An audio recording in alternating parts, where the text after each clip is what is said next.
सुंदरपुर की एक घटना है।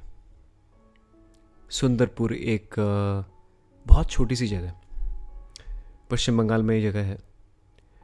और यहाँ एक कॉलेज है ना, एक बैचलर्स का कॉलेज, डिग्री कॉलेज, जहाँ आसपास के गांव के बहुत बच्चे पढ़ने आते थे। अब मुझे नहीं पता कि वो कॉलेज एग्जिस्ट करता भी है कि नहीं, लेकिन एक समय पे करता था। ये बात है लगभग 40 से 50 साल पहले की। सुंदरपुर का एक कॉलेज, और इस कॉलेज में पढ़ने वाले दो नौजवान डिग्री कर रहे थे, बैचलर्स डिग्री, और फाइनल ईयर था। इन दो लड़कों का नाम था चंदन और निखिलेश। अब ये चंदन और निखिलेश अपने बहुत अच्छे दोस्त, जिगरी दोस्त है ना, भाइयों की तरह। इनमें से जो चंदन था उसका गांव पासी में था। पासी में मतलब वॉकिंग डिस्टेंस तो एग्जैक्टली नहीं कह सकते, लेकिन जितने दिन पुरानी घटना है और जितनी छोटी ये जगह है सुंदरपुर जहाँ ये कॉलेज था, आसपास के गांव के बच्चे यहाँ पढ़ने आते थे, जैसे मैंने कहा। वहाँ सुंदरपुर से आसपास के गांव तक पहुँचने का जो रास्ता था या जो जो साधन था वो था बैलगाड़ी। तो ये लोग भी कभी कभी जब घर जाना होता था, अपने अपने गांव जाना होता था इन लोगों को छुट्टियों में, तब ये बैलगाड़ी करते थे, बुलवाते थे और जाते थे, है ना। मेस में रहते थे ये दोनों, ठीक है, बाकी स्टूडेंट्स के साथ, बाकी अपने दोस्तों के साथ। और ये एक साल था जिस साल बहुत गर्मी पड़ी थी। तो टीचर्स और स्टूडेंट्स जो थे, जो अध्यापक थे और जो विद्यार्थी थे, इन सब लोगों को ऐसी प्रॉब्लम हुई कि मतलब प्रिंसिपल को मजबूरी में जो गर्मियों की छुट्टियां थी वो एक्सटेंड करनी पड़ी। इनका जो सिलेबस था वो भी पूरा ही हो चुका था लगभग।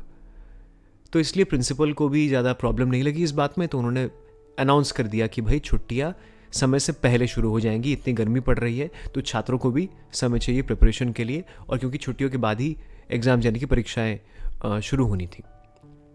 तो ऐसा ऐसा हो गया अनाउंस। अब क्या होता है कि एक एक करके जो सारे छात्र थे, सारे इनके दोस्त थे, सब धीरे धीरे एक एक करके गाँव चले गए। बड़ी खुशी की बात है भाई, छुट्टी पहले से मिल गई, तो सब लोग मतलब खुश थे कि भाई थोड़ी मस्ती भी कर लेंगे, पढ़ाई भी कर लेंगे, इनफ टाइम मिल गया, तो सब अपने अपने समय से गांव चले गए।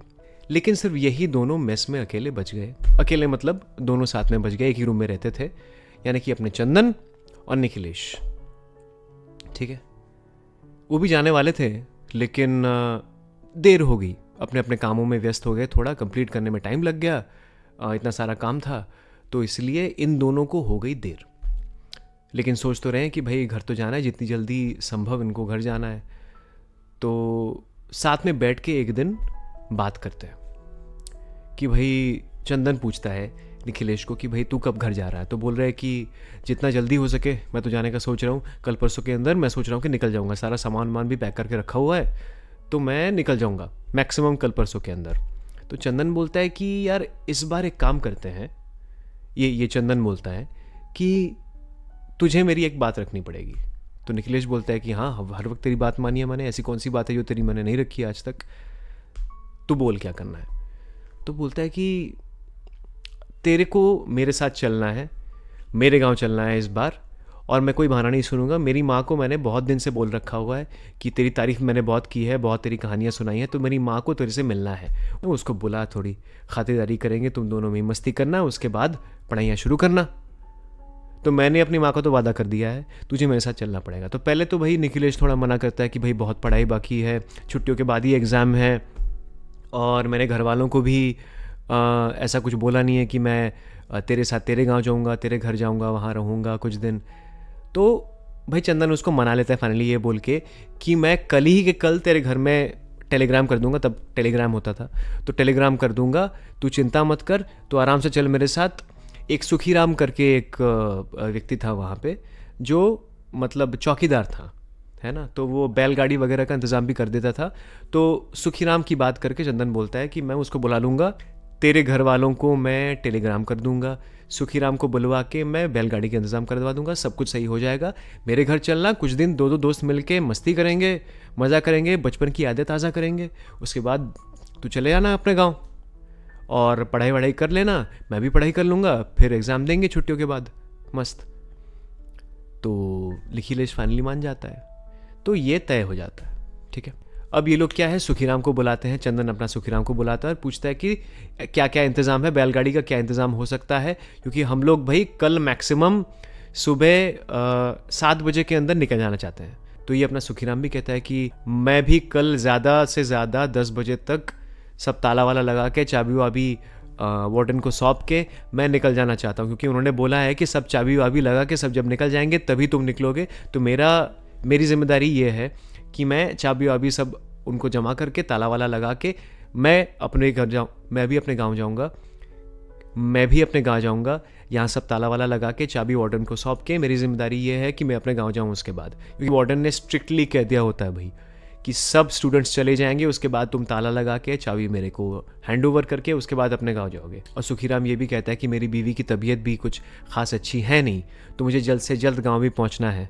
तो आप लोग अगर कल सुबह 7 बजे निकलेंगे तो मैं उसके पहले बैलगाड़ी का इंतज़ाम करके रखूँगा। सुबह का वक्त आता है, चंदन और निखिलेश दोनों अपने सामान पैक करके सब कुछ इंतज़ाम करके उठ के बैठे रहे होते हैं, लेकिन ये जो चौकीदार है सुखीराम, इसका कोई अता पता नहीं।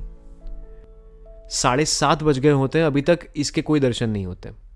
तो ये वेट करता है, 8 बजे आते हैं। उसके बाद निखिलेश बोलता है कि यार तू जाके देख क्या इंतज़ाम हो सकता है, नहीं तो हम पैदल ही निकल जाएंगे उसके बाद। तो चंदन बोलता है ठीक है, मैं जाकर देखता हूँ कि ये भाई साहब कहाँ हैं। तो जैसे ही वो मेस से निकलने को होता ही है, ये सुखीराम की एंट्री हो रही होती। तो ये वैसे भी गुस्सा, लेकिन गुस्सा कंट्रोल करके बोलता है कि भाई तुम कहाँ रह गए थे यार, 7:30 बज गए, 8 बज गए, हम 7 बजे निकलने वाले थे, कहाँ है बैलगाड़ी। तो वो सुखीराम इतना सा मुँह करके बोलता है कि बाबू बैलगाड़ी का इंतज़ाम तो हुआ नहीं, आप बल्कि पैदल ही चले जाइए, यही बेहतर होगा, मुझे भी क्योंकि 10 बजे के अंदर निकलना है। मैं आप ही के लिए इतनी देर से इधर उधर घूम रहा था। लेकिन जो एक बैलगाड़ी वाला है उसकी बेटी की तबीयत ख़राब हो गई और वो अस्पताल गया है पास के, तो वो तो आ नहीं सकता, तो बेहतर होगा कि आप लोग पैदल चले जाए। अब ये दोनों गुस्सा हो जाते हैं, लेकिन निखिलेश जो था थोड़ी शांत प्रकृति का था, लेकिन चंदन थोड़ा गुस्सैल था, कभी कभी गुस्सा हो जाता था। पर फिर भी निखिलेश ने पीछे से उसको इशारा किया कि कंट्रोल, गुस्सा होने की ज़रूरत नहीं है, ये भी गरीब आदमी है, इसकी भी मजबूरियां हैं, ये क्या करेगा, हमारे लिए इतनी देर तक घूम रहा था। चंदन ने भी उसकी बात मानी और वो सॉफ्टली उससे पूछता है कि यार फिर भी थोड़ी कोशिश करके देख, अगर कोई मिल जाए तो अच्छा, नहीं तो तुझे भी रहना पड़ेगा। तो फिर वो मिनती करने लगता है कि बाबू ऐसा मत करिए, मेरी बीवी की तबीयत खराब है, मुझे तो जाना ही जाना है, इस बार मेरी बात मान लीजिए, अगली बार से कोई गलती नहीं होगी, इस बार मेरी मजबूरी मान लीजिए, मैं बहुत कष्ट में हूं। तो ये बोलता है कि नहीं, तू जा, तू ढूंढ के ला, अगर नहीं होता है इंतज़ाम तो ठीक है हम पैदल जाएंगे, तब तो कोई ऑप्शन बचता नहीं है। तो ये सुखीराम जो है जाता है, आधा घंटा हो जाता है, 1 घंटा हो जाता है, फिर वो लौटता है, बोलता है कि इंतज़ाम तो नहीं हुआ। फिर भैया अब क्या करें, मजबूरी में ये दोनों निकलते हैं पैदल। अब मौसम कुछ ऐसा रहता है कि मतलब हल्के हल्के काले काले बादल इधर उधर दिख रहे हैं, लेकिन मौसम वैसे क्लियर है, आसमान क्लियर रहता है, शांत माहौल रहता है, शांत मौसम रहता है, ऐसे बारिश के कोई आसार या आंधी तूफान के कोई आसार तो दिख नहीं रहे होते राइट नाउ। तो ये लोग अपने सामान वामान सब कुछ पैक किए होते हैं और ये लोग निकल पड़ते हैं। तो बहुत ज़्यादा पास भी नहीं रहता है गाँव, ऐसा बहुत ज़्यादा दूर भी नहीं है, लेकिन बहुत ज़्यादा पास भी नहीं रहता है, और पैदल जाना है तो समय ज़्यादा लगेगा। तो शाम हो जाती इन लोगों को पहुँचते पहुँचते, ठीक है ना। तो इसलिए, और बारिश के भी आसार थे, तो छाता ले लिए 2 और टॉर्च था साथ में एक, तो ये लोग निकल पड़ते हैं।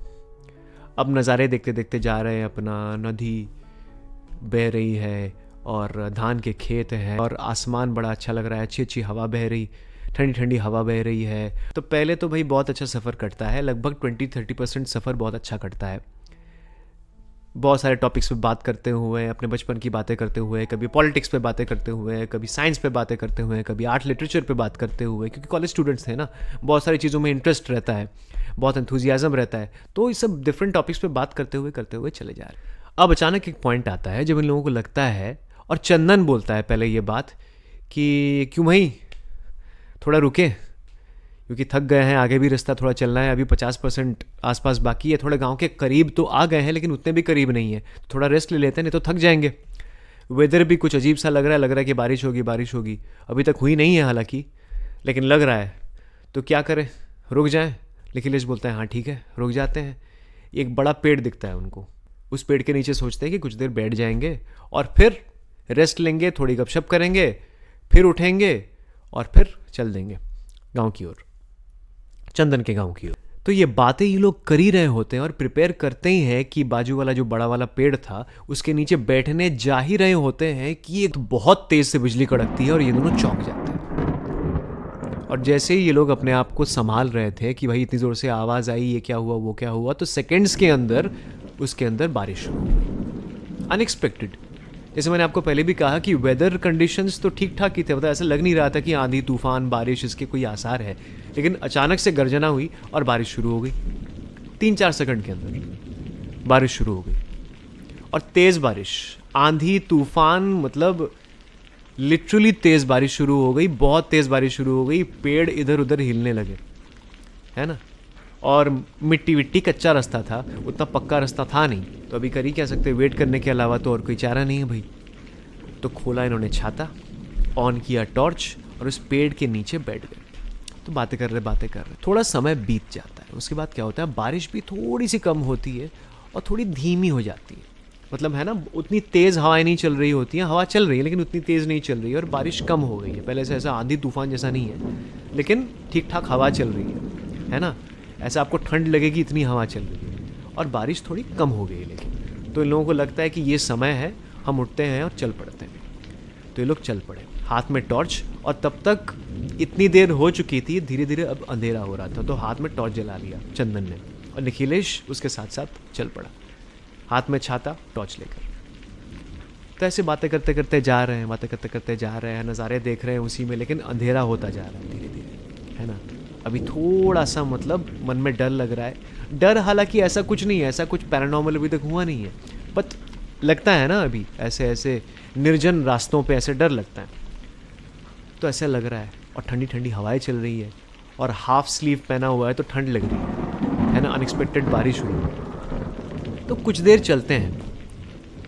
चलते हैं और अभी गांव पहुंचने में भी टाइम है, मतलब थोड़ा पास तक पहुंच चुके हैं लेकिन उतना भी पास नहीं पहुंचे, अभी टाइम है पहुंचने में। तो शायद शाम क्रॉस हो जाती है गांव पहुंचने में, इतना समय बाकी है। और बीच रास्ते में इनको दूर से दिखाई देती है एक रोशनी, हल्की सी रोशनी दिखाई देती है। इनको पहले समझ में नहीं आता है कि ये क्या है। तो चंदन बोलते हैं कि यार ये क्या दिखाई दे रहा है, लग रहा है कि गाँव पास आ रहा है। अभी उतना पास तो है नहीं हालांकि, लेकिन लग रहा है कुछ तो मतलब घर है या पता नहीं क्या दुकान है कि क्या। यहाँ तो दुकान तो कोई है नहीं जहाँ तक मुझे याद है। ये तो बहुत ही सुनसान सा इलाका है, खेत वेत तो यहाँ पे है, पेड़ वेड़ है, नदियाँ हैं, तालाब वालाब है, लेकिन कोई दुकान वुकान तो यहाँ पे पहले है नहीं। मैं तो यहाँ से बहुत बार ट्रैवल किया हूँ। खैर देखते हैं, आगे चलते हैं, शायद गाँव पास आ गया हो, हमको पता नहीं चला हो बात करते करते। तो ये बोलता है, निखिलेश बोलता है कि हाँ ऐसा ही होगा, चल के देखते हैं। तो भाई चल रहे। थोड़ी देर बाद उनको नज़र आता है कि एक चाय की टपरी है। अब ये हो जाते हैं थोड़ा शॉक, मतलब स्पेशली चंदन, क्योंकि वो यूजुअली उसके गांव का रास्ता यहीं से जाता है ना, तो यूजुअली यहाँ से वो ट्रैवल करता होता है। तो उसने बहुत बार यहाँ से ट्रैवल किया होता है, तो उसको पता होता है कि इस रास्ते पर रिसेंट टाइम तक कोई दुकान नहीं थी। तो वो बड़ा शॉक हो जाता है, सरप्राइज़ होता है इनफैक्ट कि ये दुकान कहाँ से आ गई यार।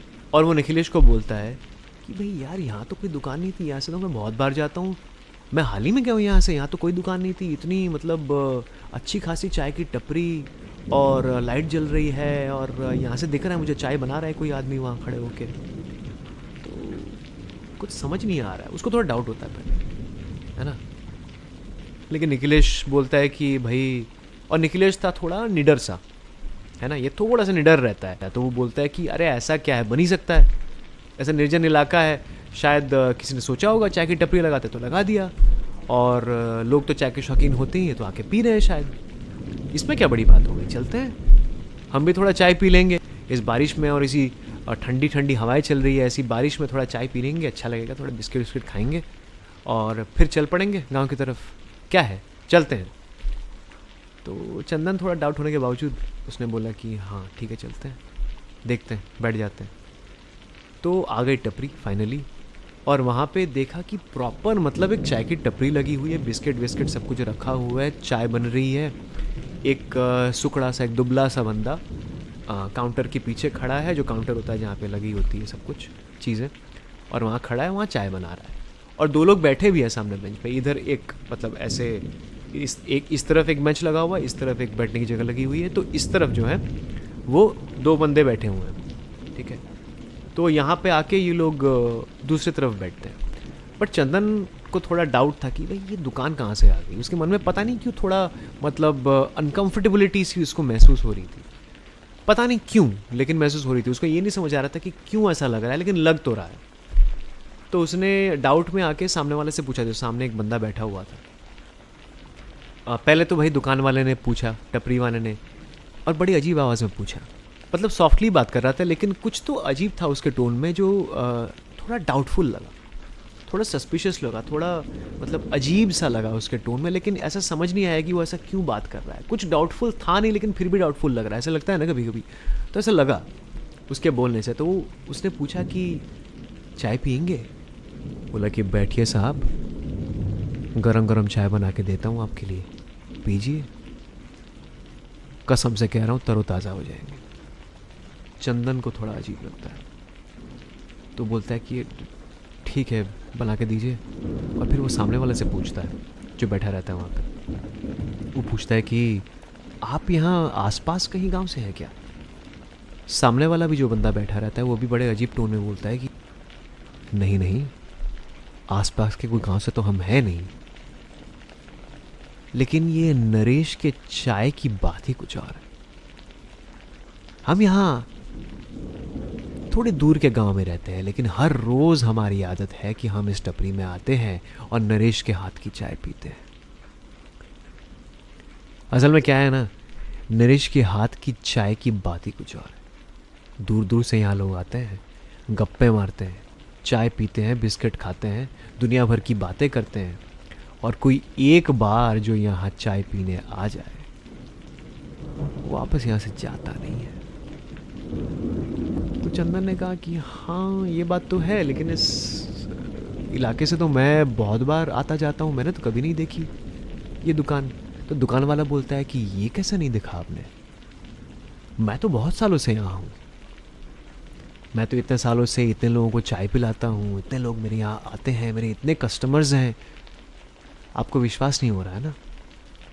आप 10 मिनट रुकिए, यहाँ आप देखिएगा लोगों की भीड़ लगते हुए। तो चंदन बोलता है कि अच्छा ठीक है, चलिए दीजिए हमें भी चाय। तो वो चाय बनाने लगता है।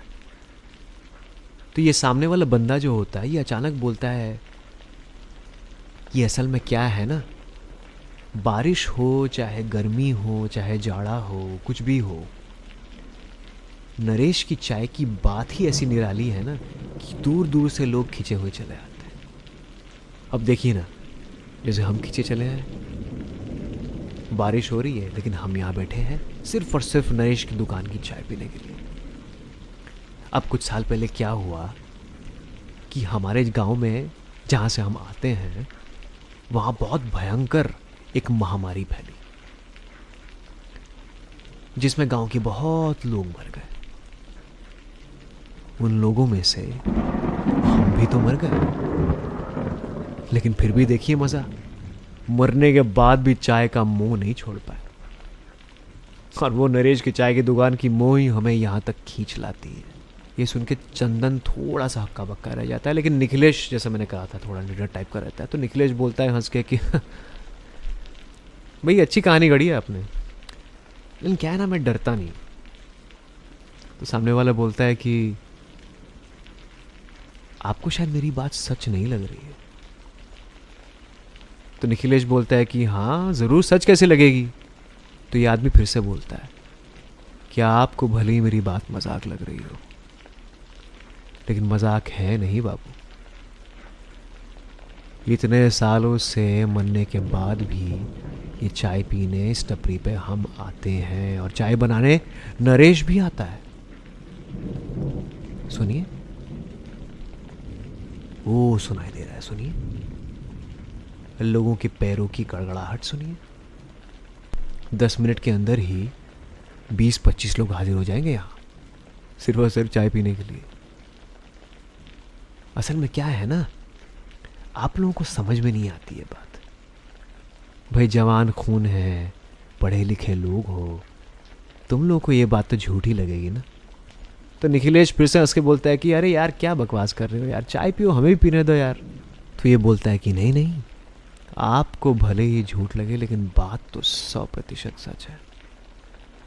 वो सुनिए, पैरों की गड़गड़ाहट की आवाज, वो आ रहे हैं, आ रहे हैं, वो आ रहे हैं, वो आ रहे हैं,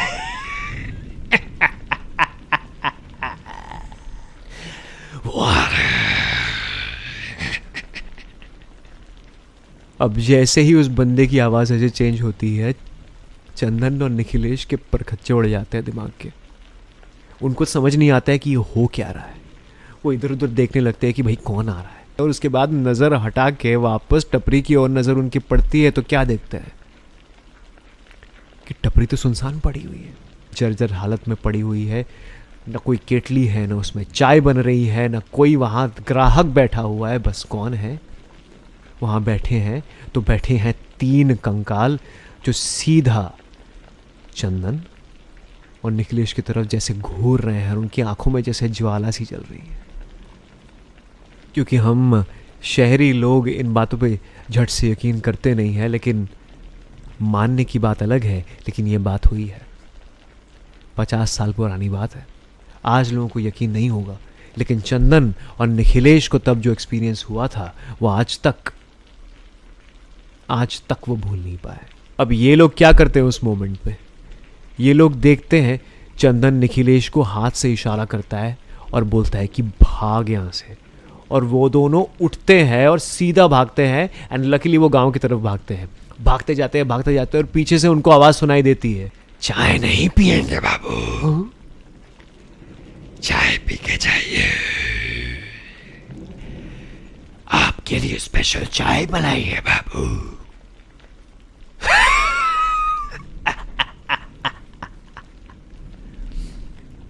भागते